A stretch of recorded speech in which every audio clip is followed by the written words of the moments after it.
Welcome to Asia Undercurrent Season 4. This is Session 20. My name is Kazuto Suzuki. I am your moderator for today's webinar. Thank you very much for coming. This Session 20 is about space. The title of this webinar is Space, the Next Frontier, the New Era of Development, Competition, and Cooperation. The space is now being in many challenges, and there's a lot of dynamics, and I think it is an excellent subject to discuss for today's Asia Undercurrent, and also the changes of the global landscape. For this webinar, I have invited our excellent panelists from different continents. We have Raji Rajagopalan from India. She's a director of the Center for Security, Strategy, and Technology at the Observer Research Foundation in New Delhi. And also Victoria Samson. She's a chief director of Space Security and Sustainability for the Secure World Foundation. And last but not least, Mr. Nobu Okada, who is a founder and CEO of the Astroscale Holdings. His company has just listed on the Tokyo Stock Exchange market, and I think congratulations for that. My name is Kazuto Suzuki. I'm working as a professor of the University of Tokyo, but also I am working on the space businesses or space policy issues, and I'm a member of the National Space Policy Committee. So I am very much excited about this opportunity to discuss the new dynamics of space today. For many of the listeners and the viewers who have images of the space, it's most likely having the image of space competition between the United States and Soviet Union, and which eventually leads to the Apollo moon landing, development of space shuttle and the space station, and there were a lot of evolution and advancement of the technology and lots of contribution on the humanities. But at the same time, I think in the last decades, there are a lot of changes in space. One of which is what I call democratization of space, which means that it is no longer the elite countries like United States or Russia or China, Japan, India, and Europe, but also there are lots of countries from Global South to participate in the space activities. There are a lot of number of countries having the space agencies. I counted about more than 70 countries have space agencies, and more than 80 countries have their own satellites operating in orbit. And also there is a new dynamics of the commercialization or commercialization of space. Nobu, for example, is the person who is doing the space from the scratch as the space venture.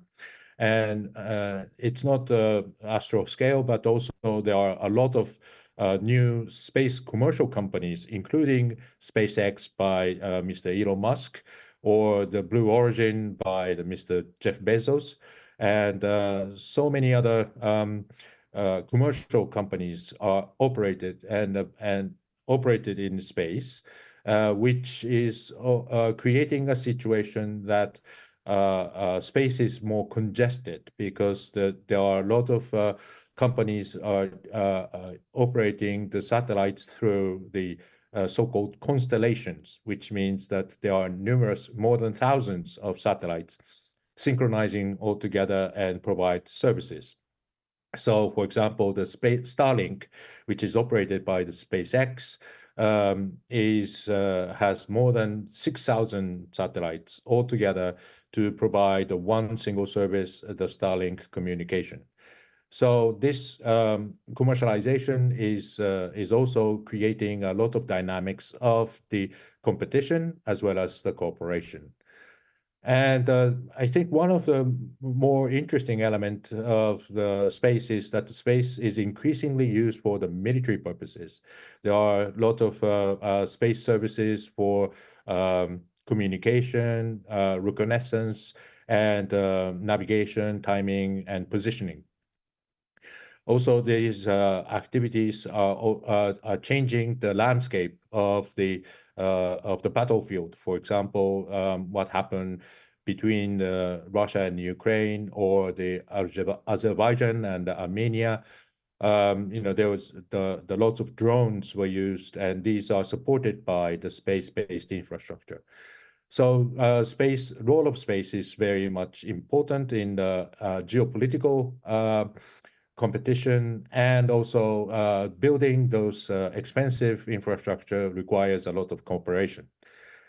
But because of the congestion in the orbit, and also because of the vulnerability of the space systems, which are not being able to hide from anything, it will be very much of the problem for how to protect the space system, how to ensure the continuous services for the commercial services as well as the military services.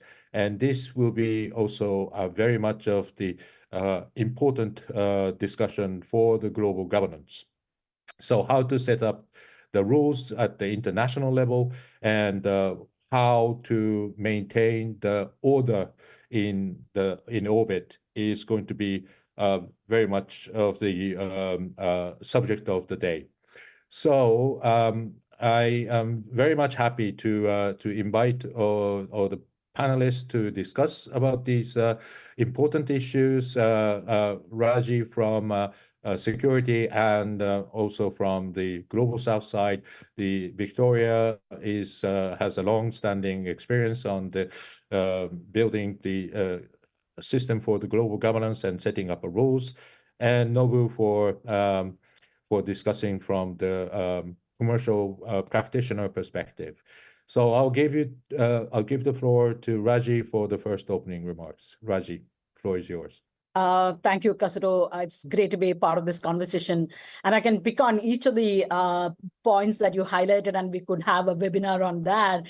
There is so much that is happening in space. To start off, space has become such an inalienable part of our lives today, whether it is using GPS for seeking directions, or for seamless communication, or predicting weather, or of course for military purpose, and so on and so forth.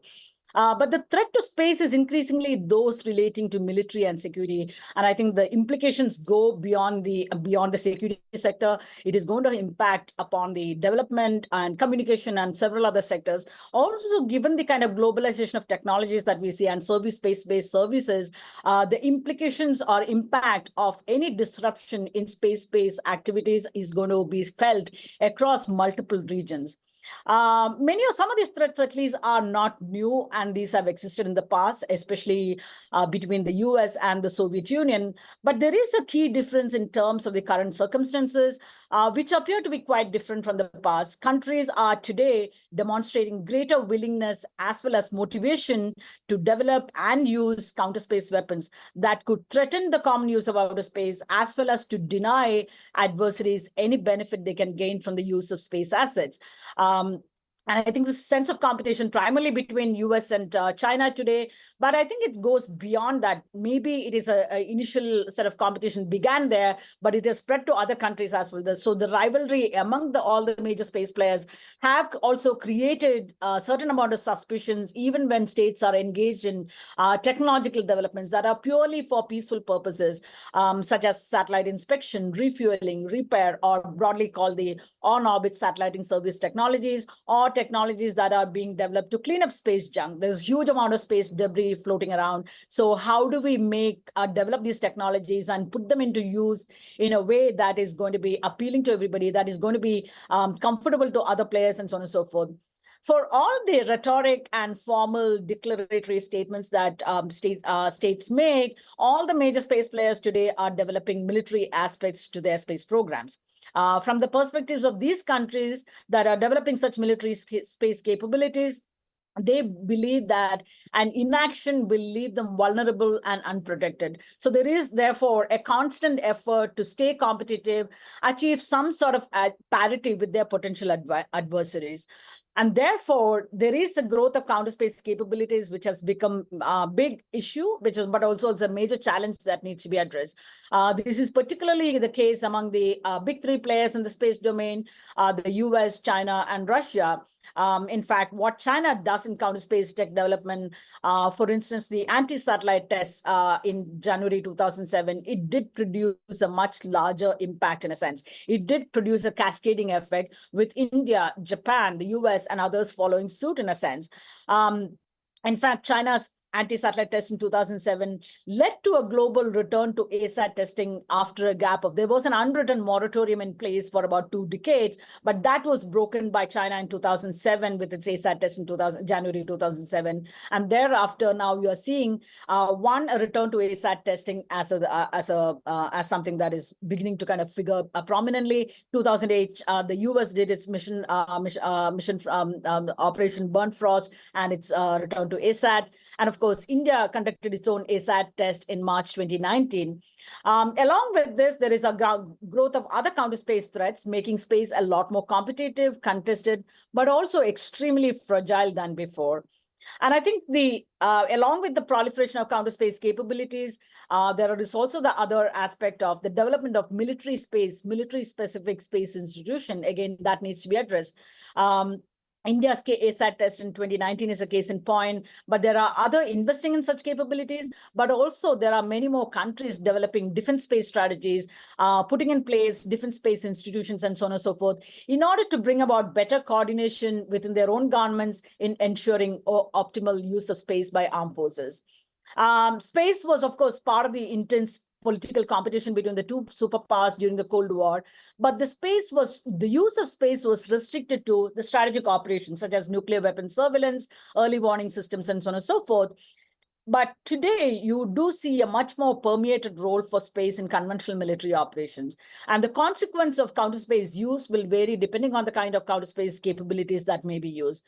All of this brings me to the final point on the importance of global governance from a space security perspective. Developing consensus among major powers has remained a major stumbling block due to the contested nature of great power relations. Within this, I would say a technology focus is important, and therefore to see what kind of technologies are being developed. But I think we need to go beyond and look at the kind of behavior that are threatening, and that needs to be avoided. Also, I would add that one needs to evolve a consequence-based approach, which will look at the consequences of an action rather than the technology that is being employed. In fact, this is one step beyond a behavior-based approach that can be particularly helpful if a state has to call for penalty based on the damage or destruction. Finally, we have to consider the role of deterrence in space, which in my view, by and large, holds up this peace in space currently, but also it leads to increase in competition towards this technology development that can further aggravate the competition, suspicion, and concerns, and so on and so forth. Let me stop here, and I look forward to more questions and comments. Thank you. Right. Thank you, Raji, for excellent remark. So I'll now pass the microphone to Victoria. Thank you, Kazuto-san, and thank you to Asia Undercurrent for having me here tonight. So my organization, the Secure World Foundation, focuses on the long-term sustainable use of outer space. And we promote best practices and norms of behavior to make sure that space is accessible to and usable for all over the long term. So I've been watching this space, no pun intended, for some while, and I'd like to start off by saying we are 5 years into the biggest change since the beginning of the space age, and that is the rise of the very large constellations. And just to contextualize, how big of an impact this and how different it is. Right now, Japan has about 115 active satellites. India has 68. The United States has about 7,200. And this is out of a total of 10,250 active satellites. Of those 10,250 active satellites, as Kazuto said, SpaceX's Starlink has almost 6,100. So that's a huge change. in terms of percentage, in terms of actors.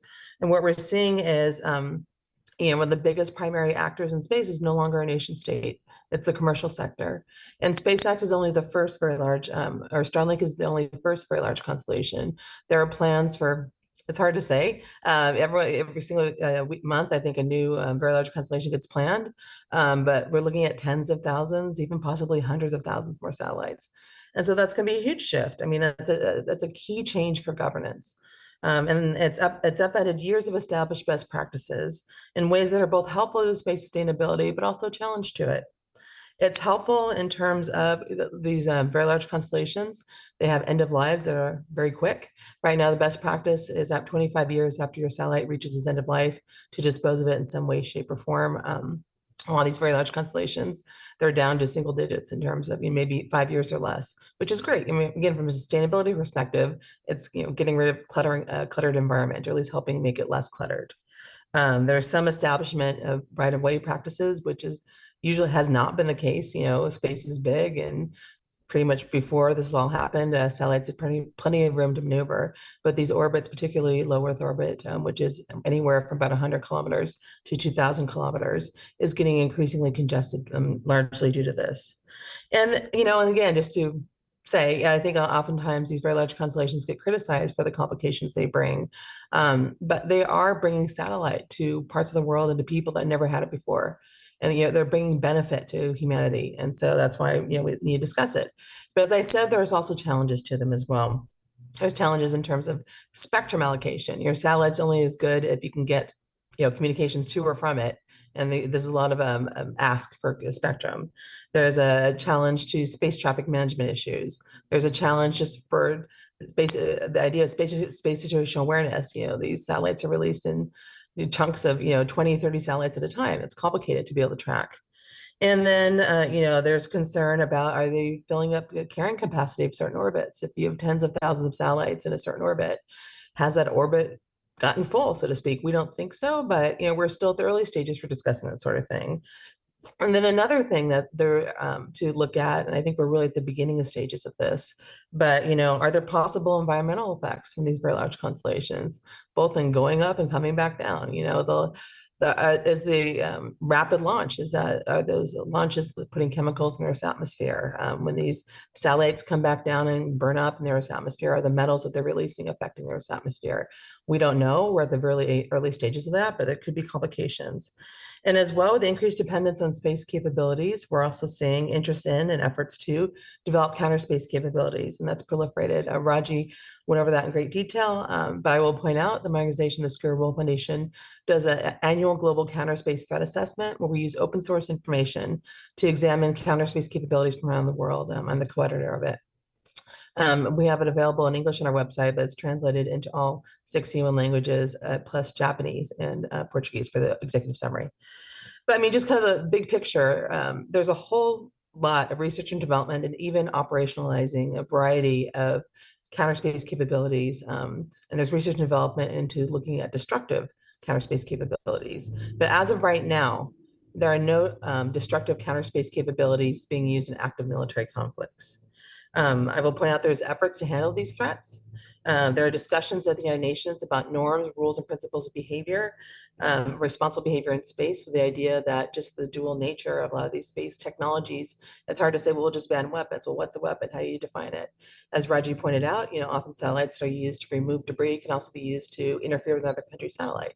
So it's more helpful to look at, how can we look at what are the patterns of life, and how do we determine what's threatening and what's not threatening? I will also point out there's unilateral efforts. The United States in April 2022 announced it was committing not to conduct this destructive anti-satellite missile tests. It has since Japan made this commitment in September of 2022. 37 countries total have done that. And as you can see, there's a norm emerging that it's considered irresponsible to deliberately create debris on orbit. So this is happening alongside big changes in civil space too. The International Space Station is one of the bedrocks, has been one of the bedrocks of civil space cooperation. I think maybe a lot of people who don't do space stations don't realize it has been in orbit. There have been human beings consistently in orbit since 2000. So we're going on 2.5 decades now. And that's huge. It's been a great bit of space diplomacy. It's built specifically so that the US side, which is US, Japan, Canada, Europe, Britain, has to work with the Russian side. And that was done intentionally. But the International Space Station is coming to the end of its life. Best case scenario, it's going to go until 2030 or so. And at that point, there's no room for Russia in space stations. NASA is looking at commercial space stations. I don't think Russia will be involved in that. And so the concern is, well, how do we incorporate them, or how do we work in diplomatic outreach? There was a reason why it was done in 2000. I think that reason is still valid. And even now, the Chinese space station is still active. And this complication is all happening while more and more countries are attempting to get to the moon and conduct activities there.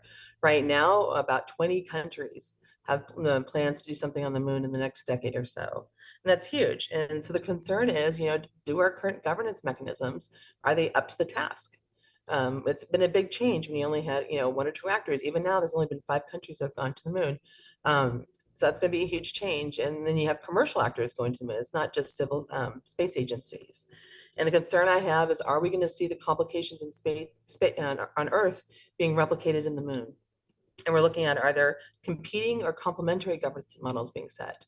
The United States has been promoting the Artemis Accords, which is a set of principles for lunar activities that was first announced in October of 2020, and Japan was one of the initial signers. And now there's India signed in August 2023. Right now, there are 43 countries that have signed it. And the idea is just building upon the principles of the Outer Space Treaty, and also addressing transparency, interoperability, working together with science, data, research utilization, and things of that nature. But then on the other hand, we have the International Lunar Research Station, announced by China and Russia in June of 2021. It has 11 signatories. And while they've announced the scientific cooperation for that, they haven't talked about their principles for that. And the concern I have is, are they going to be similar to Artemis Accords? Probably. I mean, they're working with the same laws of astrodynamics. China and Russia both signed the Outer Space Treaty, but we don't know for sure. And so I'm hoping that they'll learn to work together on these issues. I will point out the Artemis Accords is an excellent first step to promote a cooperative, peaceful use of the moon and celestial bodies. And hopefully we'll continue to see a collaborative mindset among space actors, so we can continue to get the benefits of space over the long term. And before I stop, I will point out that there's room for civil society in these discussions. And maybe I'm a little biased because my organization is a nonprofit, but we like to think that there's a place to have these discussions outside of the formal United Nations institutions. And so one thing that we're doing is next month, July 11th and 12th, Secure World Foundation is hosting our Summit for Space Sustainability with the Japanese Cabinet Office, with a goal of having discussions for the Asia Pacific flavor of all the issues we've discussed there. So with that, I'll stop my commercial. Thank you so much for having me. I look forward to the conversation. Thank you for the intervention. And I will be also coming to the summit in July in Tokyo, so looking forward to it. By the way, I forgot to mention that those who are watching this webinar, please, and if you are watching on the Nikkei channel or YouTube live, then and have not submitted a question when registering, please scroll down to find a link to submit your Q&A. We encourage you to put your country and affiliation to your question. Please do so while we are talking. We're happy to take your questions. So next up, I would like to pass the microphone to Nobu for your first statement. Thank you. Thank you, Kazuto, and then Prime Minister Office and the Nikkei for inviting me on this critical dialogue on the competition and the cooperation in space. We are a commercial company, and we play game without state affiliation, but understanding and addressing the challenge of the maintaining peaceful space development during the increasing geopolitical sensitivity and industry competition is very important. Let me briefly talk about Astroscale first. Our mission is to ensure a safe and sustainable development of space. 11 years ago, as Kazuto mentioned, I had nothing to do with the space industry, but I realized space debris had already made the space environment unsustainable, and no one had a solution for the problem. So I started Astroscale because removing space debris was not only a business opportunity, but also an environmental necessity. But at the beginning, not many people supported our mission. People said it would be impossible to develop technologies, influence policy, and make a successful business case. But today is different. We are proving rendezvous and docking technologies and approach and capture technologies in space, and making revenue from debris removal, inspection, and refueling. And one of our satellites in space approached to the 3-ton, 11-meter size gigantic debris from the ground, and now it's just 15 meters behind it. And last week we publicized the world's first space debris image and time-lapse movie, of the real debris. And then it was garbage, but it was just beautiful. And now we are at the cusp of the booming on-orbit servicing, or OOS market, that is projected to generate $18 billion in revenue in the next decade.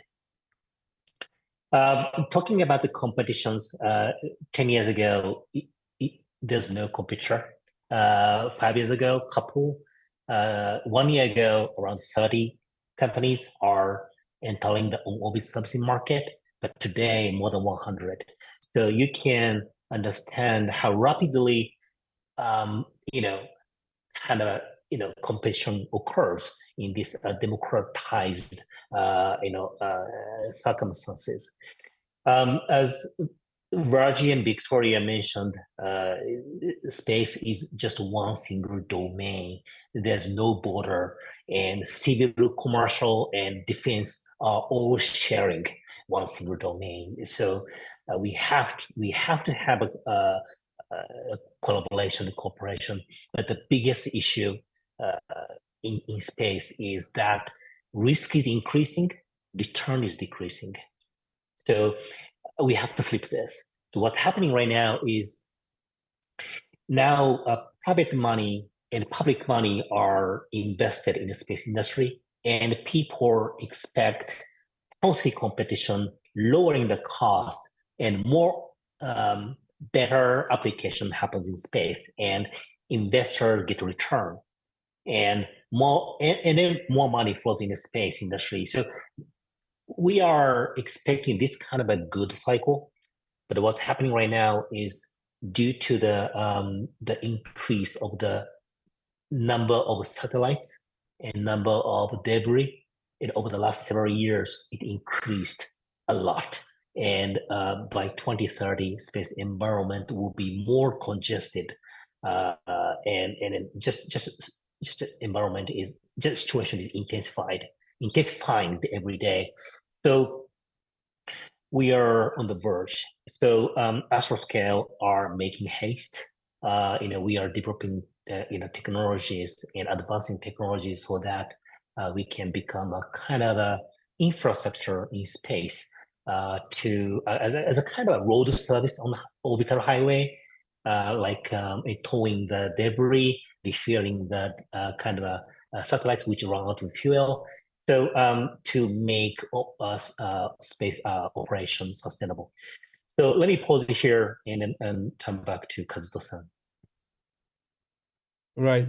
Thank you very much for your for explaining what's going on in orbit, and I think this is a very interesting time that these kind of the roadside services are now being done at the commercial level, not as a public affairs, and I would get into that later. So thank you very much for three of you to make your first remarks. I'd like to pick up a couple points from your discussion. First, Raji, I think it was very interesting to hear from your thoughts about the penalty system based on the damages, and well, given the situation where it is getting more and more difficult, And I think Victoria has mentioned about the unilateral approach, unilateral declaration of the, the banning, the ASAT test, and so on and so forth. How could this penalty system will be accepted as the international norm or international rules? What's the pathway to make it as internationally recognized principle? Yeah, I think that's a great question to take it forward in a sense in terms of a global governance conversations or new rules of the road when we think about the space security developments in particular. And I think the behavioral approach itself is a good step forward, and there has been reasonable amount of agreement. I was part of the GG in 2018, 2019 on PAROS, and I did see the kind of conversation that happened among the 25 countries in terms of there is broad sort of consensus in terms of saying that we cannot rely on technology because any technology in space can be used in a nefarious fashion. So how do you, so technologies cannot be, there's no point in denying or sort of saying that banning technologies is not really a way.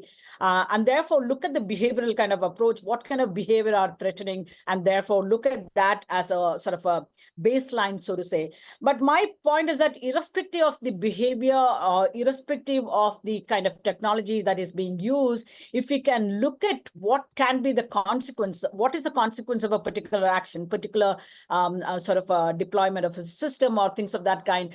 And that penalty, it's not, again, I'm not saying that this is going to be easy because it's going to be, it took several years in terms of developing that bit of consensus for states to move away from defining space weapon, defining technologically, to come to the fact, to come to a common understanding that behavior may be a better benchmark than technology. So I'm not going to say that this is going to be an easy thing. And today, states, all the major players do understand the challenges. It's not because the states do not understand the challenges that we are unable to form new rules of the road. It is because of the political issues that have come into play. The political issues have become bigger hurdles than many of the space security challenges. So if you're able to build consensus among the major powers to start off, I think that itself can be. So this is going to be a long way off. I think we need to have, and I think in some sense, what we are seeing today is such a fractured global politics. The conversation, there are multiple parallel processes, the number of OEWGs, open-ended working groups,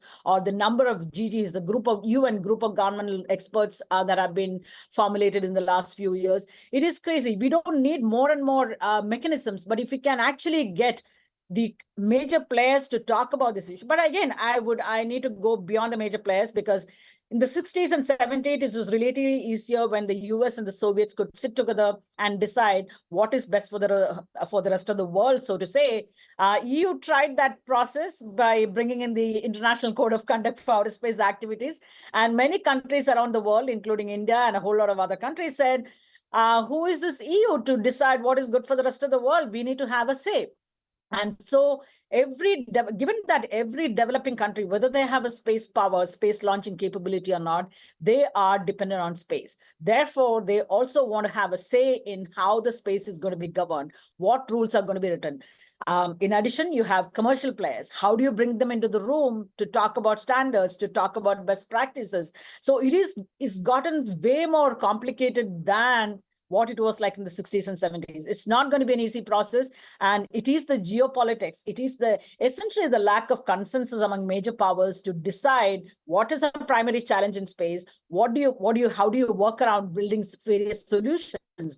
And in that sense, I would say maybe we need to start with smaller technical agreements instead of going for large treaties that would deal with ASAT weapons, that would deal with cybersecurity in space, that would deal with space debris, arms race. You cannot have one overarching treaty that is going to cover all your different threats and challenges, because that has become a lot more. It is going to be that much more difficult to develop that consensus involving all the space players, which means maybe you develop smaller technical agreements, maybe even go for unilateral approaches, in fact, I think the UNODA, Human Office of Disarmament Affairs, talked about how you could have multiple sort of these kind of minilaterals coming together to find larger consensus and so on and so forth. So if you have multiple minilateral groupings, forming smaller technical agreements, developing consensus within these groupings, and then integrate them into a larger consensus, maybe you can take it to a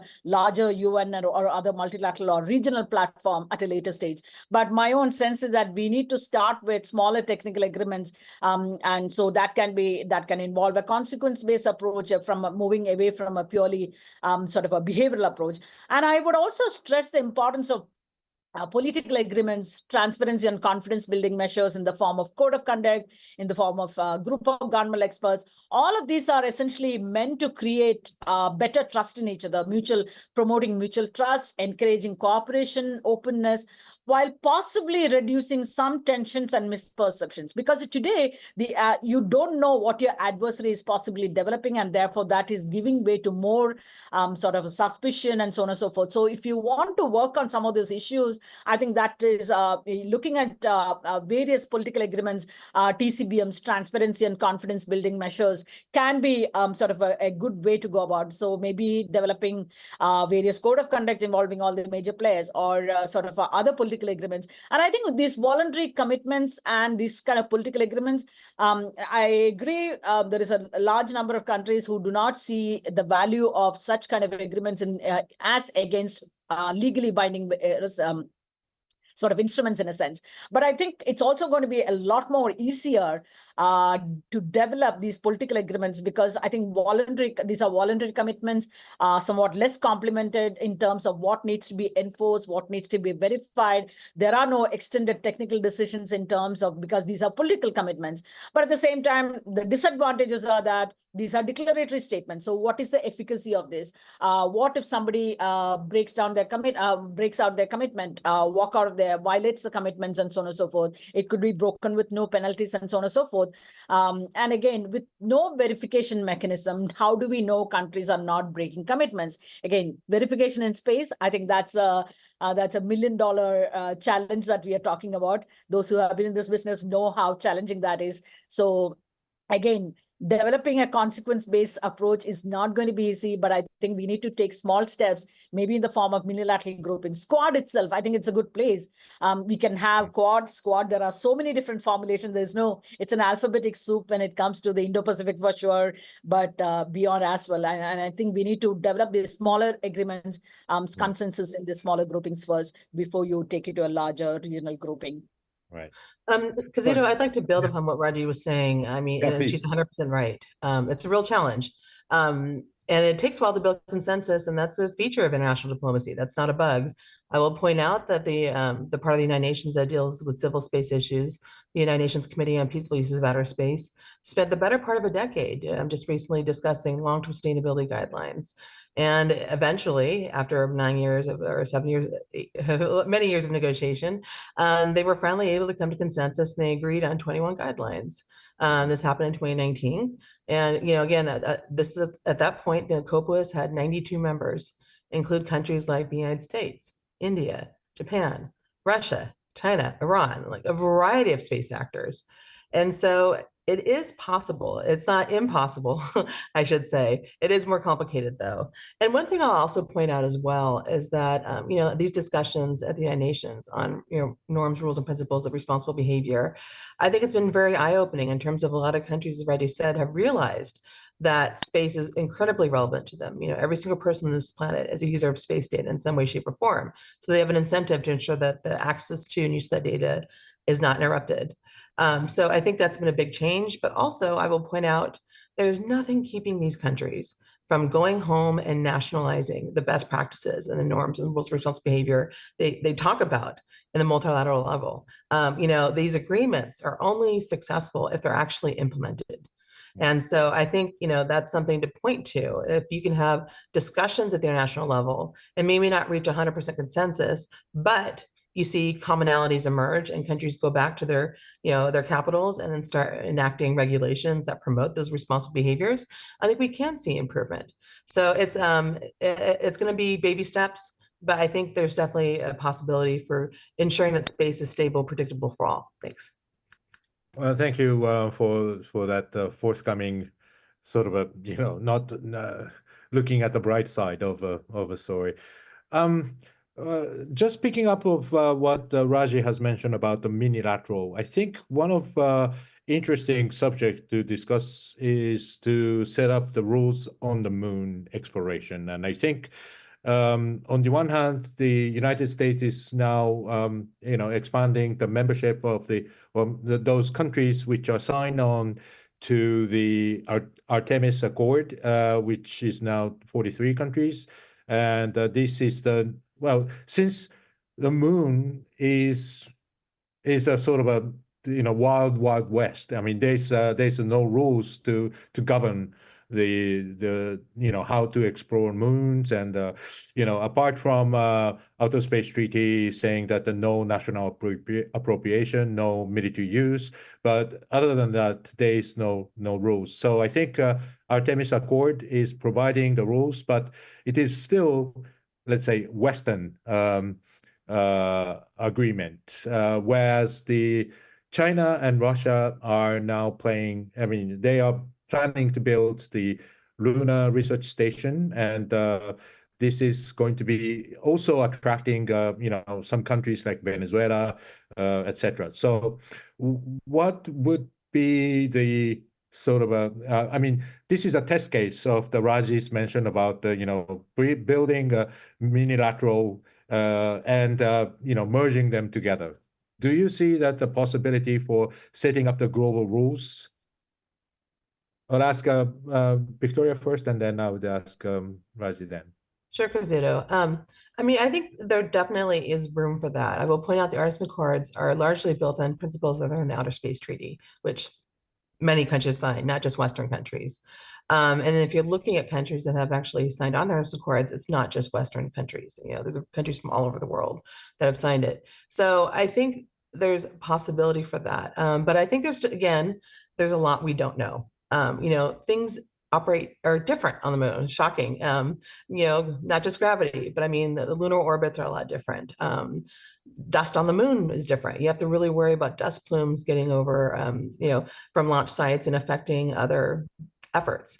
So, I mean, I think that, it's almost a way we understand the principles, but how do you apply those principles?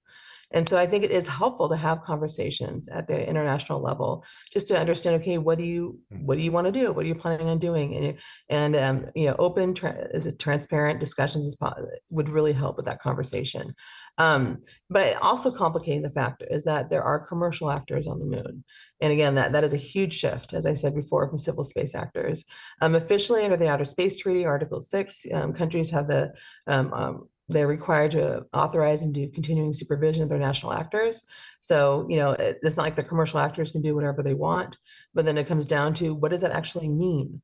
I will point out, earlier this year, there was a bunch of news stories about a commercial company, a US commercial company, going to the moon, and they were going to bring cremated human remains. And some people were very upset about that. But there's actually no US agency that could actually say, no, you're not allowed to do that.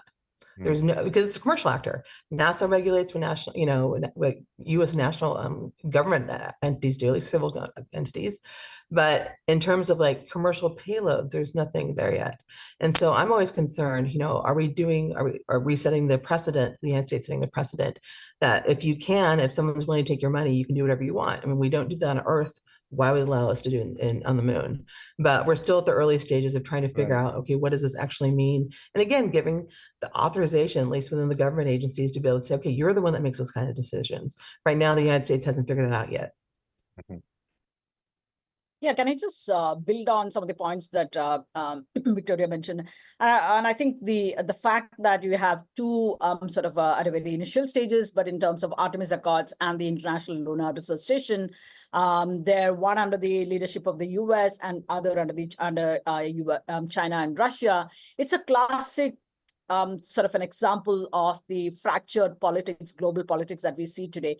And I'm not sure the Artemis Accords have gained a little bit more numbers in terms of it's gaining more traction. And countries such as India moving on to signing the Artemis Accords is a big step.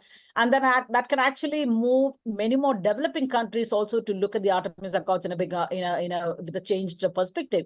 Because countries like India stood on the other side for a very long time, arguing for legally binding, verifiable mechanisms. So countries like India, if it is signing on to the Artemis Accords, then there is something the other countries would want to take a look and see, why is India changing its position?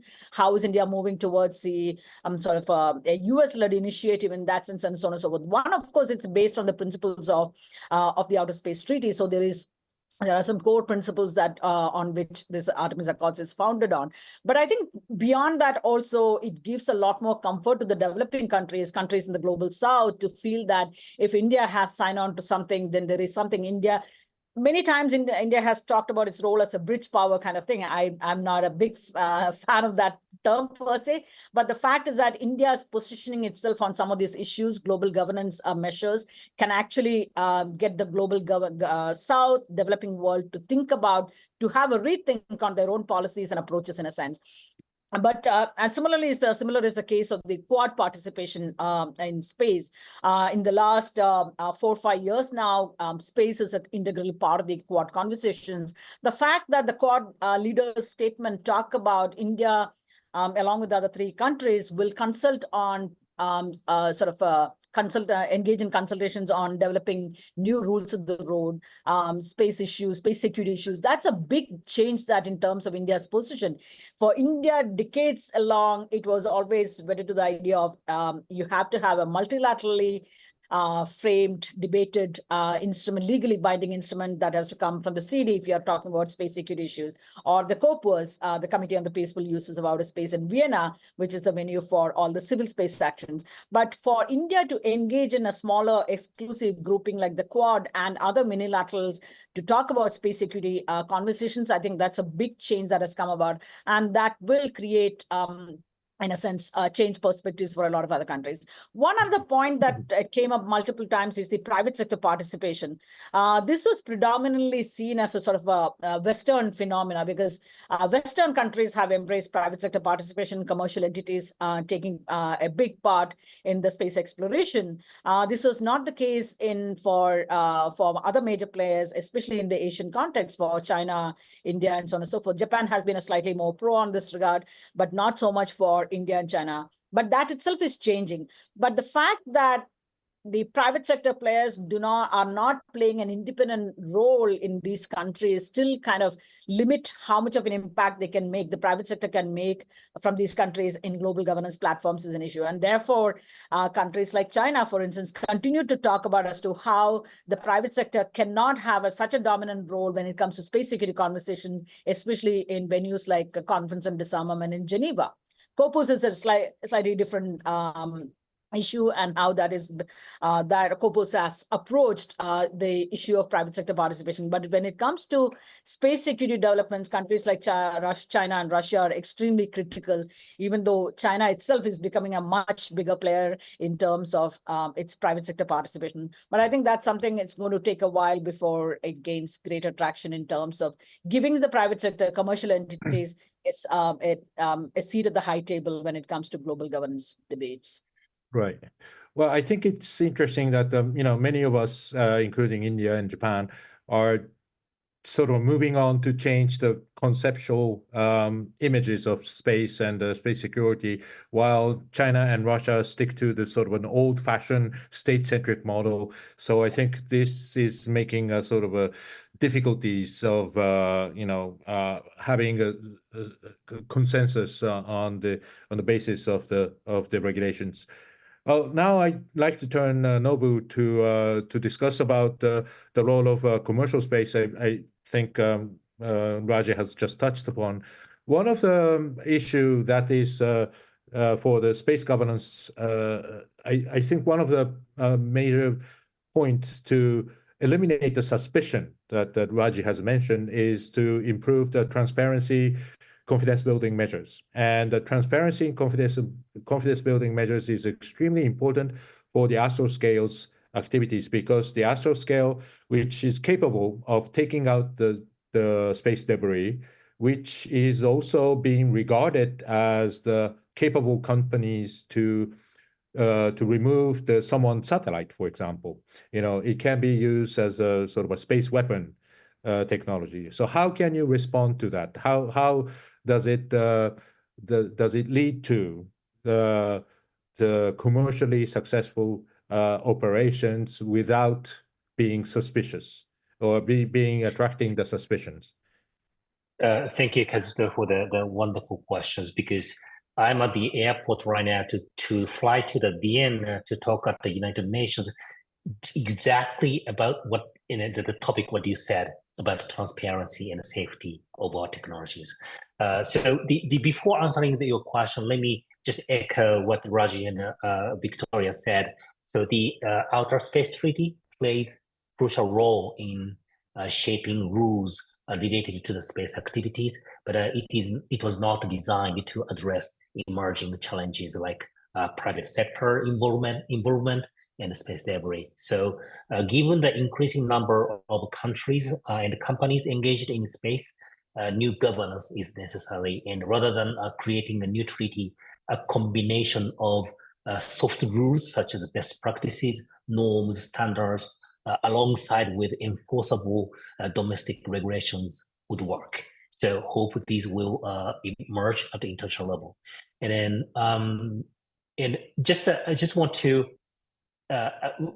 for the audience, I would like to everyone be reminded that we private sectors need to be licensed by a state and meet safety requirement. And our operations are bound by respective domestic laws and regulations. And as Victoria said, it's not a perfect system yet.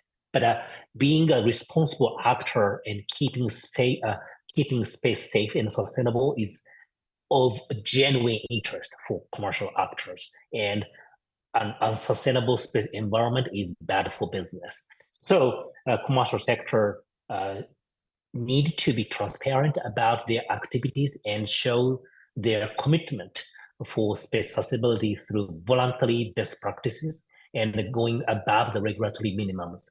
So that's my thought. And answering the question, sorry for long answer. So yes, our technology, so every technology in space are dual use. Like Earth observation satellite is a spy satellite, and rocket is a missile. And our debris removal technology can be used for kinetic kind of a weapon in space. So that's why transparency and safety are so important. So let me tell you what exactly we are doing.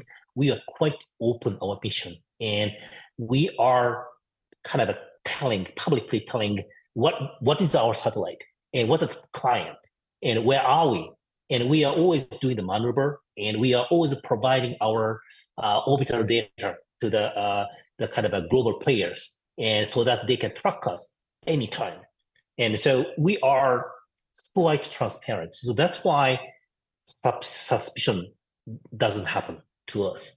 So, and also safety, we secure safety in spacecraft design, trajectory design, operations, and in the cybersecurity, whatever. And we are also making these public.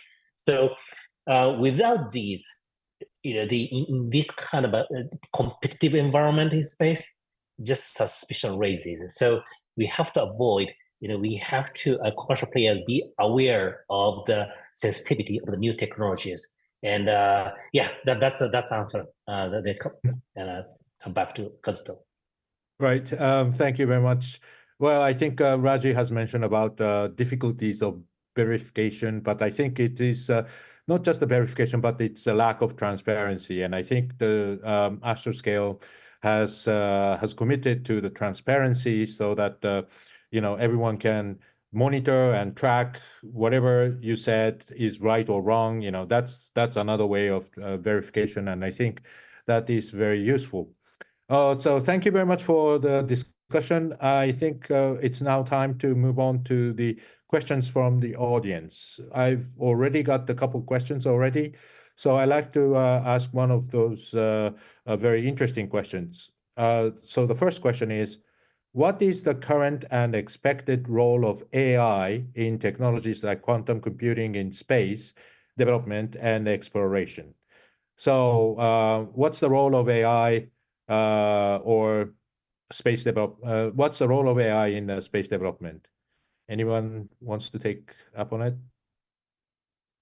Let me go first. Actually, we are already using machine learning AI technology already.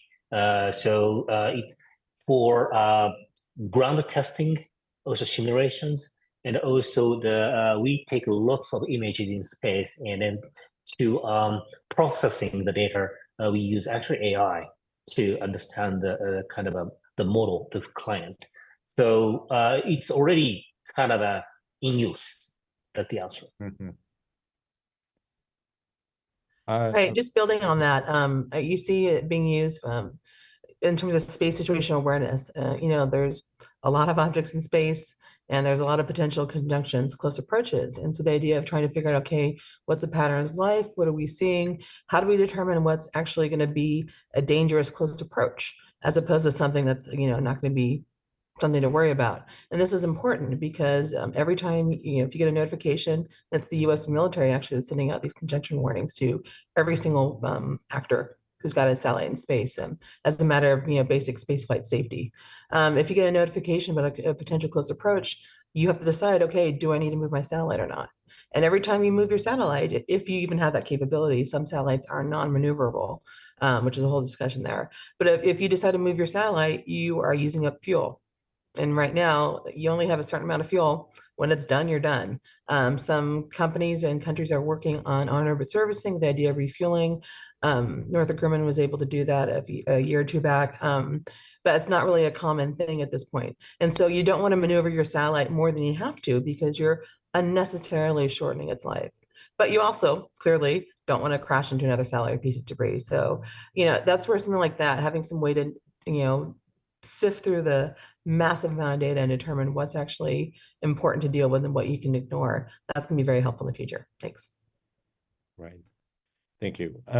Also, I would like that the role of AI can be used for the multiple way for the space-derived services. For example, the Earth observation data can be analyzed based on the AI, which can detect sort of a landslide or the potential for the flooding, etc.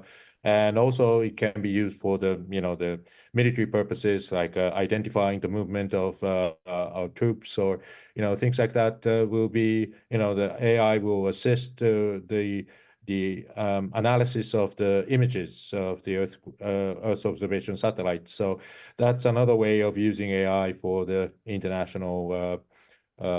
Using AI for the space services. Right. So let's move to the next question.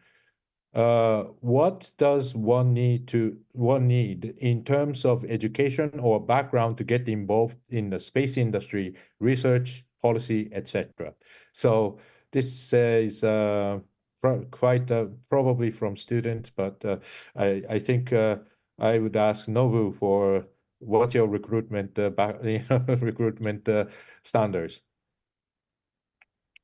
Well, yeah, thanks for the questions. When I started Astroscale, I actually Googled how to develop satellite, and then actually there's no clear website for that. But today is different,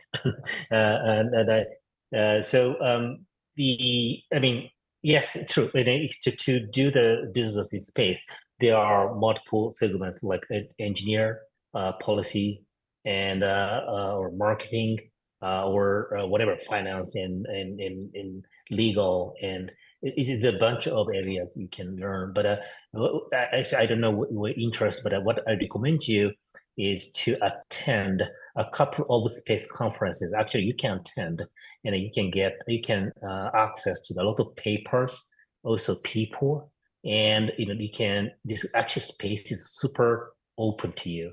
So it's a quite unique industry. And so from looking outside, it's closed, but when you're getting there, it's open. So I suggest you to get there and see your interest. Right. And I just want to build on that. I mean, you definitely, obviously, it's literally market science. So you do need to have, there are people that need engineers and scientists and, physicists. But as Nobu-san said, I mean, you need policy folks too. My degree is a political science degree and focus on international relations. I have zero scientific training, but that's okay because you learn some stuff on the job. But also, a lot of what I do is look at the geopolitical consequences and discussions, and then that's where it's helpful actually to have a political science degree. So I think oftentimes people think, okay, well, I want to work in space, but I'm not really good at science. You don't have to be. There's a whole world of opportunity there. Thanks. Yeah. Let me quickly just add Raji. a couple of points into this. Yeah, absolutely. I think, again, like Victoria, I come completely from a policy background. I do not have a technical background. In fact, many times when I speak on these kind of platforms, I actually make the caveat that I'm not a technical person, but I look at things from a policy perspective. I understand technology to make sense of policy. And here, I think many a time, because I think each one of us are so dependent on space. If you want to be able to talk about essentially ensuring that space is going to be, we are going to be able to use space, access space in a continued, uninterrupted fashion. All of us have a responsibility. And I think civil society, think tank community, policy community, each one of us have. And I think some of these things, when you talk about even policy, we think, okay, this is something very sort of a foreign alien concept. I don't know what policy. It's actually basically very, very commonsensical things. To talk about, again, some of the examples that I gave, and I think Victoria may have heard me before talking about the same example, but that's the most kind of a best example that would provide a very good context. One is not throwing garbage in my neighbor's yard. I think that's a commonsensical thing. Again, when it comes to space, again, don't engage in activity that would create garbage in space. I think that's as simple as that. It is not, when you talk about responsible behavior in space, somehow we think that, oh my God, that's just something very, very, I don't even understand. This is something very convoluted. That is something that is being developed by a certain number of countries against the interests of other countries. No, these are very, very commonsensical principles. Not to tamper with the TV antenna of my neighbor. Again, very commonsensical thing. Again, translate to space, whether it is in terms of cyber interference in space activities, electronic interference, using lasers to dazzle, sort of a whole range of activities, counter space, the way things are being used. I think so. These are the kind of commonsensical principles we all in the policy world need to be focused on, not anything. And also talking about transparency and confidence building measures. These are things I think that increasingly it seems like we are most commonsensical principles, but need to be reiterated, need to be put in a sort of a codified in a document, so on and so forth, because states do seem to be forgetting that these are some basic essentials that we need to follow to keep space safe, secure, and sustainable in a sense. Right. Thank you very much. By the way, I think none of us in this panel is coming from the space engineering or space sciences. I mean, I'm a political scientist as well as Raji and Victoria, and Nobu has a bachelor degree on the agriculture, I thought, but agriculture. Yeah, but you didn't spend too much time on the agriculture, and you move on to the space business. So I think we all have a different background without knowing anything about space, but ended up in the space business. So I think I think this variety of backgrounds makes a lot of interesting diversity and also flexibility to meet the challenges of today, because there are not the questions are not being able to solve only by the technology. I mean, we need to have a lawyer, we need to have a political scientist, we need to have a variety of people in marketing and sales. Those are also a background to work in the space. Okay, so the next question is that, can the Global South benefit in this journey? I think this new dynamics in space. Can Global South benefit from this new dynamics of space? I would ask Raji to go first.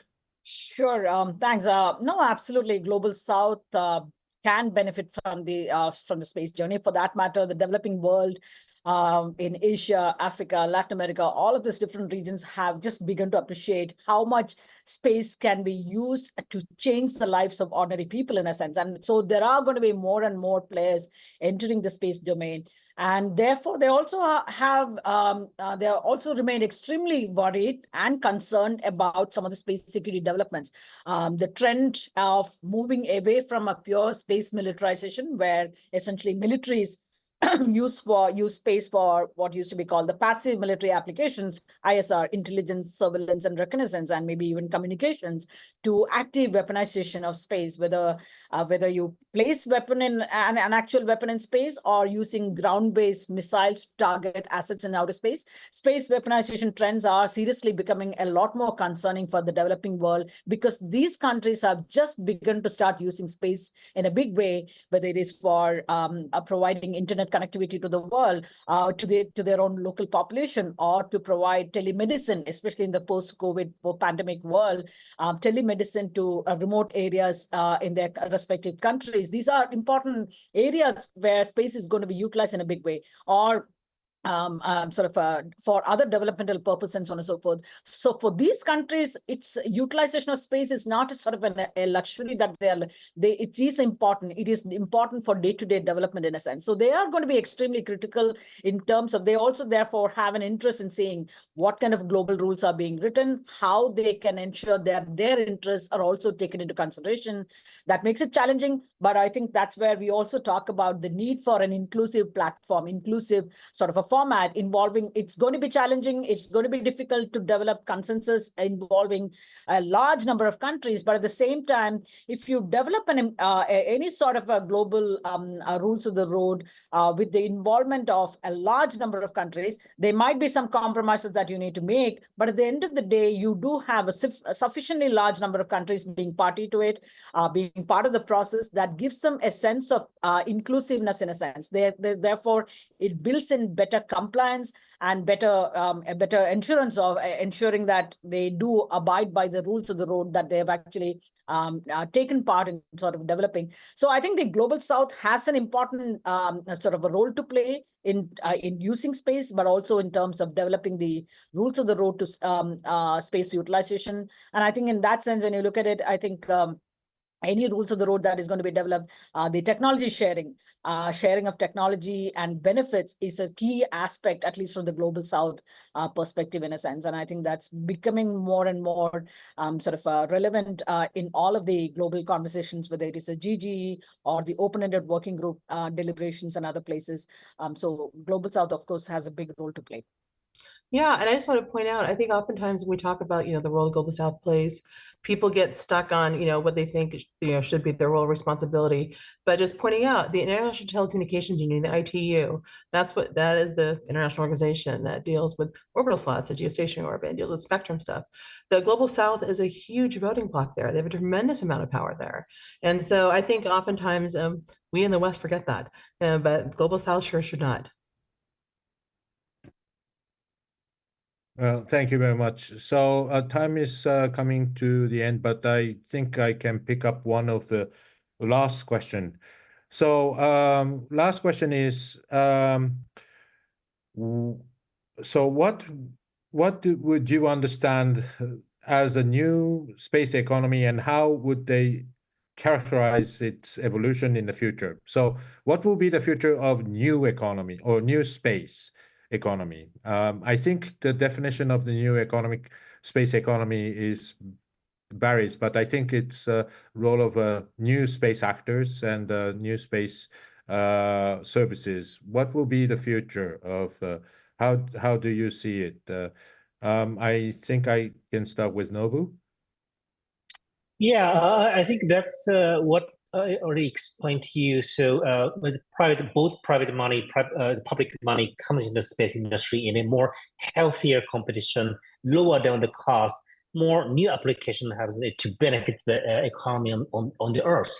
And then investors get return, and then more money flows into the space. So that's kind of a good cycle in the new economy from my definition. Right. Yeah. So it should be having a sort of an ecosystem that people can be, let's say, bankable. You know, the space activities is not for the not monetized, but it is money. You know, it's bankable. The banks can lend the money so that, you know, the companies can pay back with revenue. And I Yeah, think, correct. The bankability for the new the company is the key. Yeah, it's like a proof of the new Right. economy. Yeah. So building up this new market and the new customers and the new revenue stream, these are one of the key issue for the sustainability of the new space economy. Any other comments from Raji? Yes. Yeah, absolutely. No, I think sort of a public-private sector partnership model is kind of emerging, even in countries that were, like countries like India, for instance. The state-centered space program was being run for a very long time by the India Civil Space Organization, Indian Space Research Organization, ISRO. But I think ISRO has also come to recognize, or the Indian government broadly has come to recognize, that if India has to step up, one, I think there is a growing demand. The demand, whether it is for communication, whether it is military communication or civil communication, sort of a weather prediction, agriculture, in the agriculture sector, telemedicine, teleeducation, whole range of things.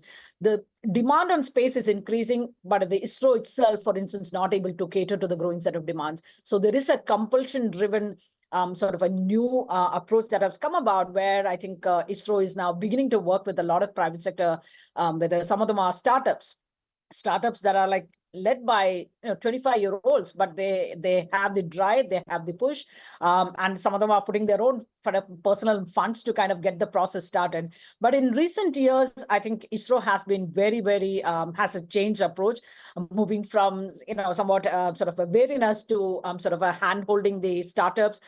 So 2 years ago, for instance, you had the Skyroot launching their first private rocket by ISRO, and this was again Skyroot had wholehearted support coming from ISRO in terms of verifying the technical capabilities, technological feasibility, and so on and so forth. Similarly, just a couple of weeks ago, you had the Agnikul, one of the other startup based in India, southern India again, coming up with developing a rocket engine made from 3D printing. So India is beginning to seize the moment in that sense, that there is a huge amount of talent available outside. And if you use them, you can actually step up your own competitiveness. And I think India is stepping up competitiveness for two things. One is commercially driven sort of a goal, which is to capture a large chunk of the global commercial space market that is available there. So India wants to play a competitive role there. And especially India's strength lies in the launch of smaller payloads with its PSLV, Polar Satellite Launch Vehicle program. So in a sense, getting a fair share of the global space market, commercial space market, is one sort of a goal. The second being India's own set of growing space security related threats, and therefore stepping up the competitiveness in that regard. So I think both of them continue to drive and sort of make space for private actors, whether it is new space startups, small and medium-sized enterprises, or the big corporations like the Godrej, Walsenberger, L&T, and so on and so forth, which have also been an active player in the space domain.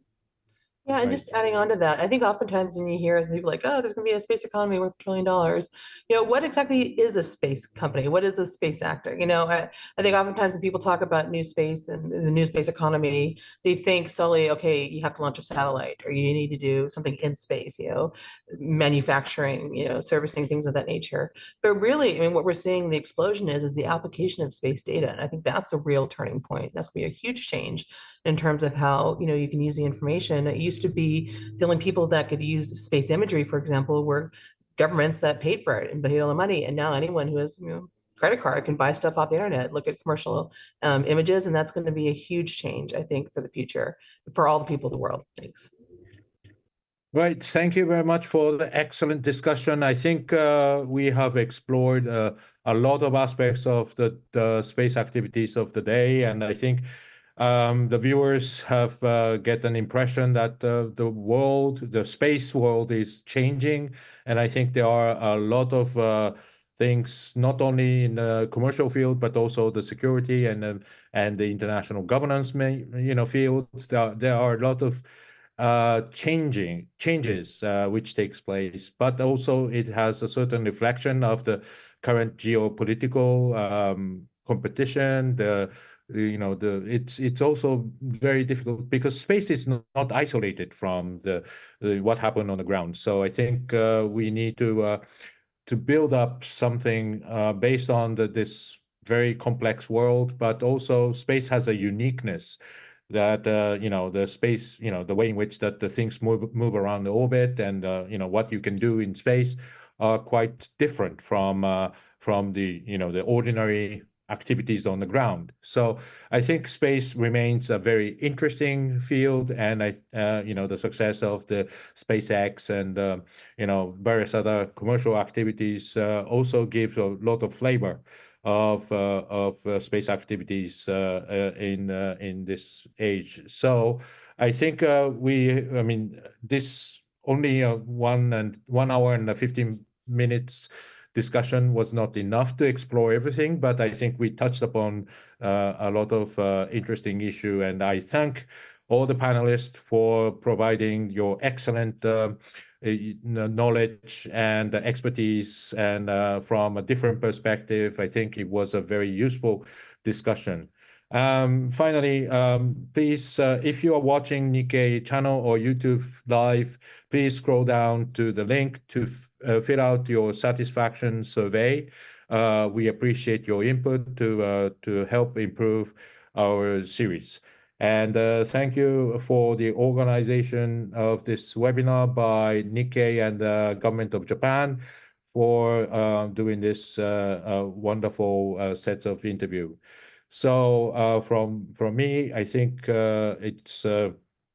it was a pleasure to host this webinar, and I thank you very much for all the panelists, and please give a hand.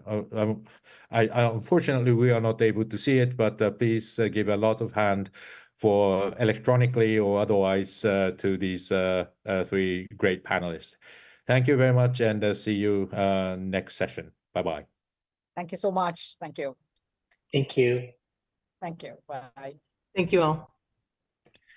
Thank you all.